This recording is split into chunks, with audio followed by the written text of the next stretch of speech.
Hi students, welcome to the notes from Miss Flippyak's English class on parts of an email and parts of a letter. We're going to use these notes to complete the final two elements of our GAFE Canvas Who Are You project. So make sure that you have your notes paper that looks like this on one side, and then it should have an image of the letter format on the second side. We'll be using this note sheet in order to fill in the blanks that you have here with the identifying information for the different parts of a letter and different parts of an email. All right, let's get started. First off, the first part of an email that you will likely have, it doesn't matter what email service you're using, be it Gmail or Hotmail or some other kind of live mail that you're using, you're going to have a to field. In this to field is where you're going to type the email address of the recipient. Remember, it's always what their username is at whatever email system that they're using. So if you're using a Gmail, it would be the username at gmail.com.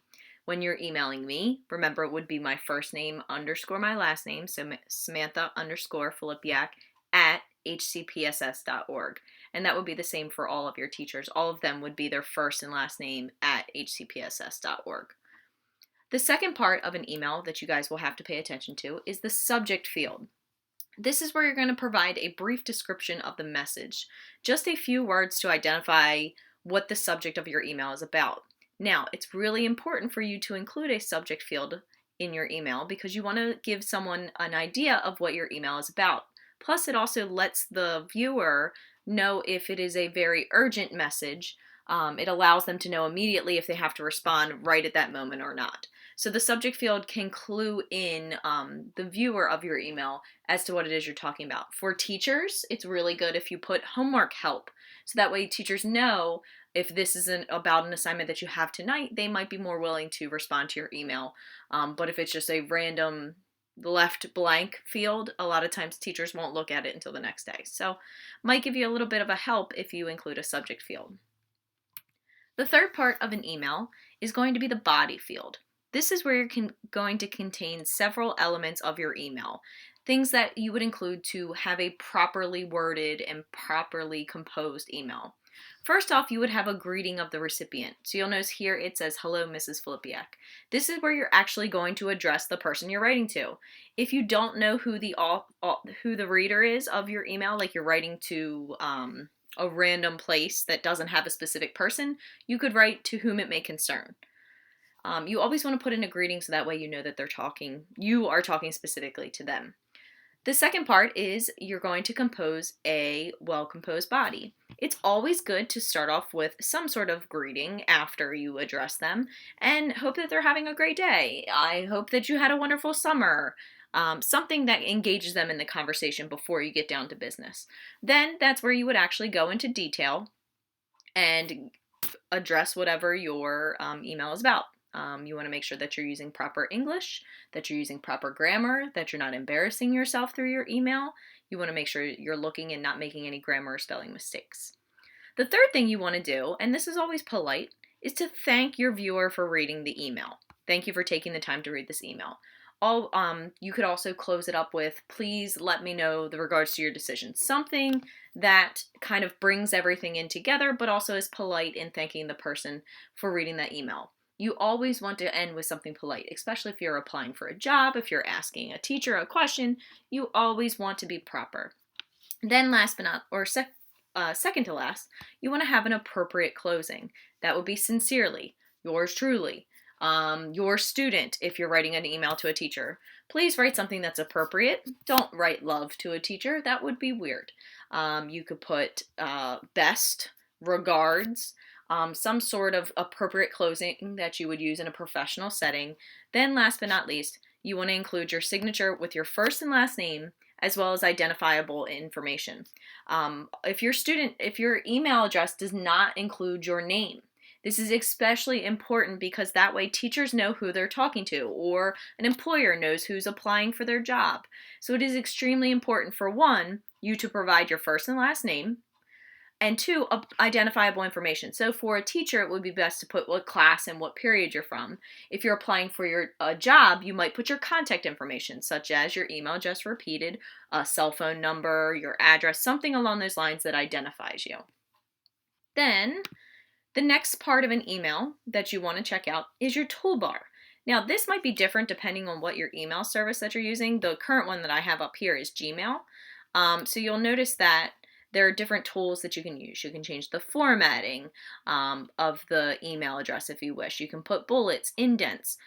You can also make attachments. So this little paper clip down here is very common to all the emails that you could use this to attach images or documents or something along those lines. This is a link from Gmail to use on Google Drive. You can include an image. This is a hyperlink to a website. You could even put in emojis.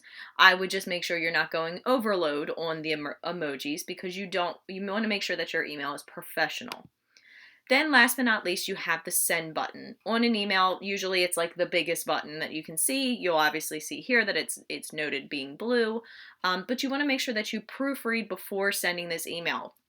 A lot of emails now do not have an unsend button. So you want to make sure that you've read the thing, you've typed in the recipient correctly, but I would make sure that you don't press the send button until you've reviewed everything and make sure that it is correct.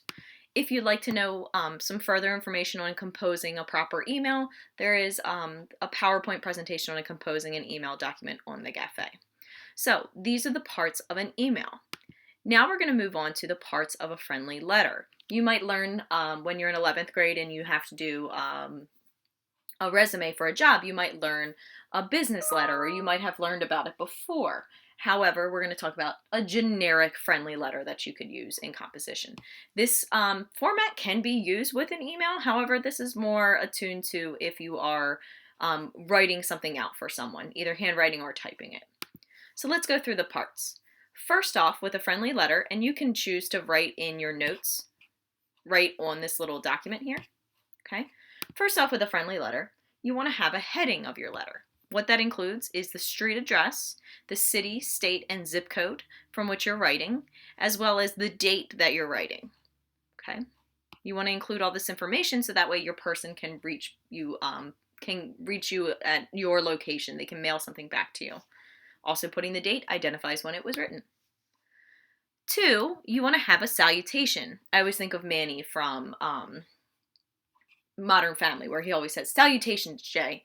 This is a greeting. It's just a fancy word for a greeting. This is where you could say, "Dear Mrs. Flipiak." When you go to write your letter of introduction, which we're going to talk about shortly, this is where you could write, "Dear Mrs. Flipiak."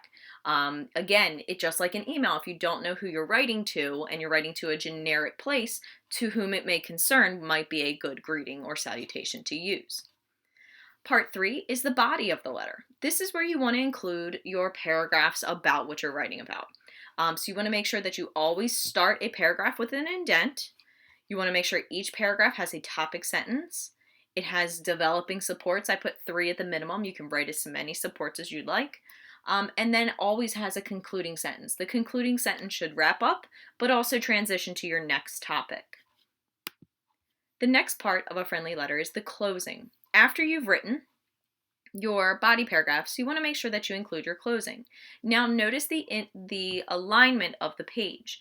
Whereas your salutation and your body of your letter is aligned on the left-hand side, you want to make sure that your closing and your heading align together. So notice if I drew like a regular straight line down here, it would have everything aligned here.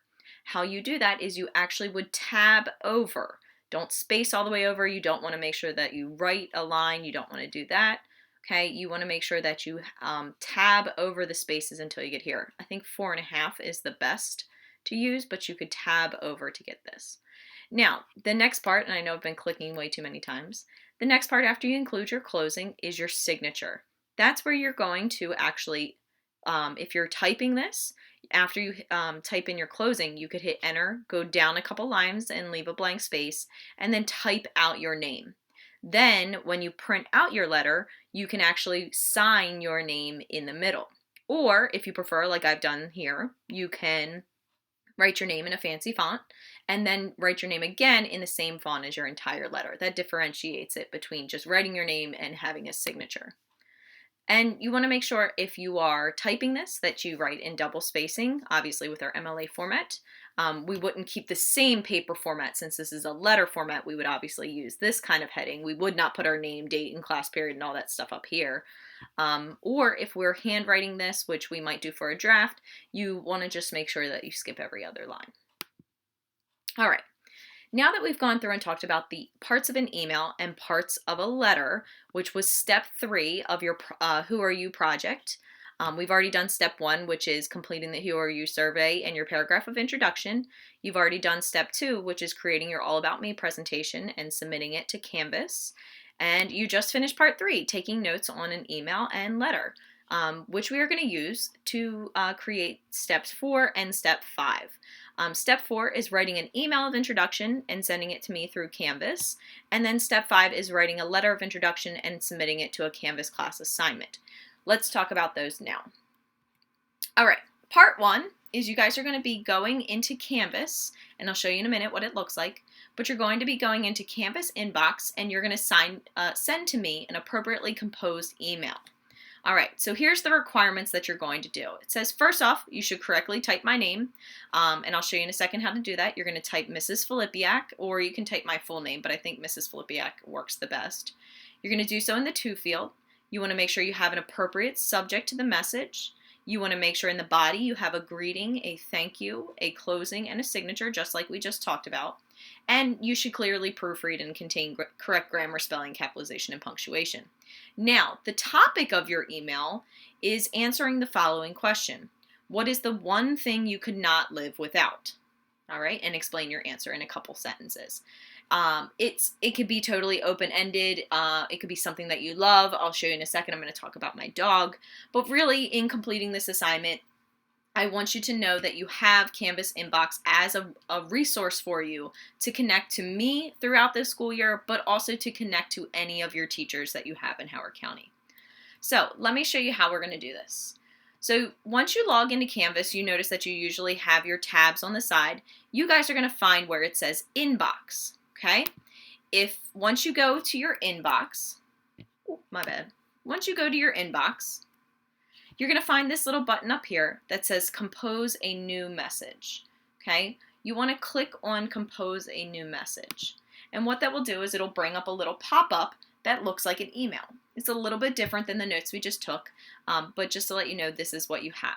So, note though, if you're doing this on the mobile version, if you're doing this on your Canvas app, it won't say inbox, it will actually say messages down the bottom. So if you are doing this on your Canvas app on your phone, you want to make sure you go to messages, not inbox. All right, now in composing this, we said the first thing that you should do is you can ignore the course part and just go to the to field. I'm not even sure if you guys have the course part, but just in case. In the to field, you want to start typing my name. So you'll see if you start typing Mrs. Filipiak, I should pop up and you can select me. Then the next part is you want to make sure you give it a subject. Since this is your email of introduction, the best way to add a subject here is simply to type email of introduction. Then you want to go into your body. Okay, this is an example for you. I've given my salutation, I've given my well wishes, I've answered the question, I've thanked you for reading this email, and then I've had a closing as well as a signature. I've gone through and made sure that I've proofread everything. Canvas does not have a specific spell check tool, so you want to make sure if you're typing this on the web, it might have little red squiggles to signify you have a spelling error, but you just want to make sure you proofread. Then, when you're ready to go, push the send button and it will send it off to me in Canvas. I will respond back to you to let you know that I've actually gone through and given you credit for this, and you'll also be able to see it as a grade in Canvas. Now, one of the big things about this is, in addition to having you send me an email through Canvas Inbox, I also want you to get used to using it yourself. I might shoot out emails to the class through Canvas Inbox, so on a regular basis, you should be checking Canvas for one, for class assignments and your grades, but two, you should also be checking Canvas Inbox to see if you have any messages from your teachers. When you get to college, a platform like this is going to be used by professors, and therefore you should get used to it now. All right, that's part 1 of our project. That was sending me an email through Canvas Inbox. Part 2 of your project, which you're going to work on over the next 2 days in class, is writing a letter of introduction to Mrs. Filipiak. That's me. All right, so here's the assignment. It says, who are you? What makes you tick? What do you like? What do you hate? write me a letter introducing who you are. Please follow the format of the letter I wrote to you, which I'll show you in a moment, and the letter format that we just talked about. You want to make sure you have a heading in the upper right-hand corner, a greeting, a complimentary closing, and a signature. The body of your letter should have 4 paragraphs and be organized according to the outline on your sheet. So if you guys go into Canvas, which I'll show you how to find the directions in a second, it will tell you the requirements of each paragraph. Your letter is going to be 4 paragraphs long, and I've given you suggestions of what to write in each paragraph. Now, you do not have to answer every single question that is posed for each paragraph. I would just pick a couple of them that apply to you and write them in detail. These are simply there to help you come up with ideas. So for instance, in paragraph 1, I say, introduce yourself, tell me your name, where you're from, anything interesting about you, what's your personality like, what do you think are your personal strengths and weaknesses, what is your favorite thing in the world to do? If you had to describe yourself in one word, what would it be? Why? So if you answered every single one of those questions, it might not sound like a cohesive paragraph. But if you picked 1 or 2 to really explore into and give me some details into, then it would kind of sound a little bit better, and it would help your writing be a lot more organized and consistent and developed. So you have a couple different questions for paragraph 2.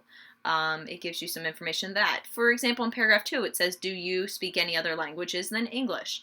If you don't speak any other languages other than English, you do not have to answer that question and say, no, I do not speak another language other than English. Just leave that one out. Don't write about them. If you don't have any pets, don't tell me that you don't have any pets. Just leave it out. Okay? Give me some details about your family in paragraph 2. Then paragraph 3 is your hobbies or interests. What do you like to do? Is there something you've done that you're proud of? Your favorite books, plays, magazines, books. If you don't like to read or you really don't have a ton of stuff that you're involved in, give me something that you'd like to get involved in. Then in paragraph 4, you're talking about school. What has English class been like for you? If you could learn anything, what would you want to learn? What are your goals for this year? Where do you see yourself in 10 years? What would you like to do with your life? Really open-ended as to your future here. So again, try and go through and answer a couple of these questions, but do not answer every single one word for word. So if you guys go into the examples on the Canvas GAFE Who Are You project page on Canvas, you'll be able to see letter of introduction example. This is my letter to you where I've gone through and introduced myself. You can use this as a model. So I'm going to go back to right here where our project and directions, and I'll show you in a minute. But this is where if you click on right here where it says write an email of introduction or write a letter of introduction, it will take you to the assignment page, which pretty much just has the directions that I've gone through and explained to you, but it also will give you a rubric. So let me show you real quick. Once you, if you are in GAFE, remember this is our page that we're working off of, and you go down here and you click on email of introduction or letter of introduction, it will open up this page. From here, you'll be able to see all the directions that I just gave you. Okay, so parts of an email and doing your email of introduction. Then it also will give you the directions on how to do your letter of introduction that we just talked about. Then last but not least, it gives you the rubrics. So it tells you specifically what I'm grading your email of introduction on, and that's going to be a total of 30 points. Then it also gives you a rubric for your letter. I'm going to be grading you on organization, your ideas, your sentence fluency and conventions, and your presentation, and that's going to be a total of 50 points. So I would make sure that I go through and review my due dates, which will be posted on the board, and then you can go through and complete first your email of introduction sent through Canvas, and then second your letter of introduction. If you have any questions, refer back to the GAFE Who Are You project page. So if you scroll down, here's where you can see examples. So you'll see my example of an email of introduction, my example of a letter of introduction. And then you can also check down here for specific due dates. I've pretty much gone through and put in all the due dates for everything. We really will only be up to here, so you won't have to worry about doing all of this just yet. We'll talk about how to submit your letter of introduction to Canvas. For right now, just go through and start working. If you have any questions, feel free to talk to me. See you soon.